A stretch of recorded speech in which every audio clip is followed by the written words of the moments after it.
nom de Jésus de Nazareth, dans le nom puissant de Jésus. Pendant que je déclare ces choses, l'Esprit du Seigneur me conduit du côté du Congo.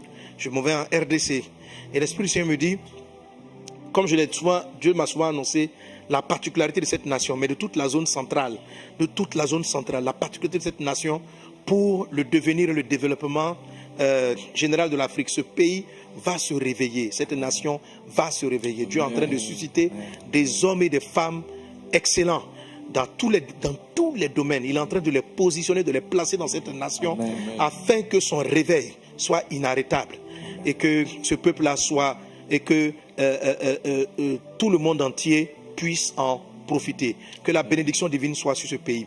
Et voilà ce que l'Esprit me dit encore. Donc, pour ce faire, pour que cela se fasse, pour ne pas que le développement de ce pays, de la RDC, soit avec, se fasse dans l'esprit de l'apostasie, comme ce qu'on a pu voir en Europe, où les hommes ont fini par leur succès scientifique, économique, ils ont fini par renier Dieu et par se croire les seuls provocateurs, organisateurs de leur développement. Ils ont mis Dieu de côté. Et le Seigneur ne veut pas cela en ce qui concerne l'Afrique. Le Seigneur ne veut pas cela en ce qui concerne la RDC. Il ne veut pas cela en ce qui concerne la RDC. Mais Satan a comme positionné, empoisonné plusieurs qui, au lieu d'être un témoignage vivant pour l'Église, pour le monde, au lieu d'être des modèles pour le monde, Satan les a comme positionnés, comme empoisonnés, comme sémés dans la vie même de vrais appelés. Il a comme sémé de livrets qui les amènent à être des sources de scandale et à créer davantage l'incrédulité au sein de la population et l'apostasie au sein de la population. Mais Dieu a son plan. Dans les 3 mois, non, laissez moi jusqu'à juillet, jusque dans le mois de juillet, il y a un temps d'avertissement, et un temps de nettoyage. Et un temps de nettoyage qui va s'étaler sur quelques années. Un temps de nettoyage comme un vent qui va souffler au milieu des hommes de Dieu. Je vois le Saint-Esprit susciter dans ce pays des hommes de Dieu exceptionnels qui auront un appel missionnaire puissamment mondial.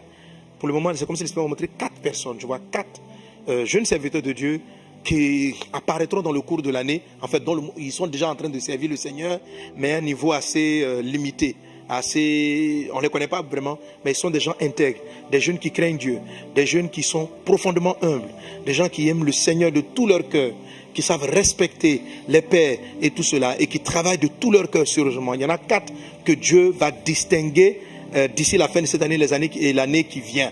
Dieu va les distinguer. Et avec un certain nombre de serviteurs de Dieu sérieux dans la nation, commençons à prêcher, proclamer, étant des modèles de vie. Des modèles de vie. Donc juste avant cela, l'année dernière, l'Esprit m'avait donné de prophétiser encore cela, qu'il sera victime, il y aura des scandales. Il pourra encore en avoir d'ici le mois de mars. Mais, et le nettoyage va venir. J'aimerais donc exhorter vivement les frères et sœurs, les serviteurs de Dieu, les hommes de Dieu, que Dieu vous bénisse abondamment. Pour les hommes de Dieu en RDC, vous portez une grande vision, vous portez un grand fardeau. Personne mieux que vous ne peut prier pour vous comme vous-même, de prier pour cette nation comme vous-même. Vous êtes la lumière, le sel que Dieu a installé là-bas. Que Dieu vous bénisse, que la grâce et la paix du Seigneur soient avec vous. Mais je vais exhorter vraiment tous ceux qui ont une vie légère, et qui sont connus, qui sont visibles, que les plusieurs regardent comme étant des modèles, mais qui dans le secret, dans les ténèbres, ont une vie impure, ont une vie impudique, ont une vie de vol financier, ont une vie qui ne glorifie pas le Seigneur. Regardez, humiliez-vous, repentez-vous, revenez de tout votre cœur devant le Seigneur qui vous a choisi, qui vous a appelé, qui t'a appelé depuis le ventre de ta mère, qui t'a mis à part. Tu sais toi-même quel est l'état de ta vie. Le chemin que tu empruntes te mène à la perdition. Et dans cette année, le jugement viendra contre toi. Je t'en supplie, toi qui entends le son de ma voix, c'est maintenant le temps, ne tarde pas. Toi qui sais que dans le secret, tu es dans l'adultère, qui sais que dans le secret, tu es dans l'homosexualité, tu sais que dans le secret, tu es dans des pratiques mystiques, tu es dans des pratiques occultes, ne persévère pas dans cette voie. Dieu est réel, Dieu est vivant, n'endurcis pas ton cœur, mais reviens sincèrement vers le Seigneur. Car c'est lui qui t'a choisi, c'est lui qui t'a mis à part. Mais ton cœur s'est corrompu, Reviens au Seigneur.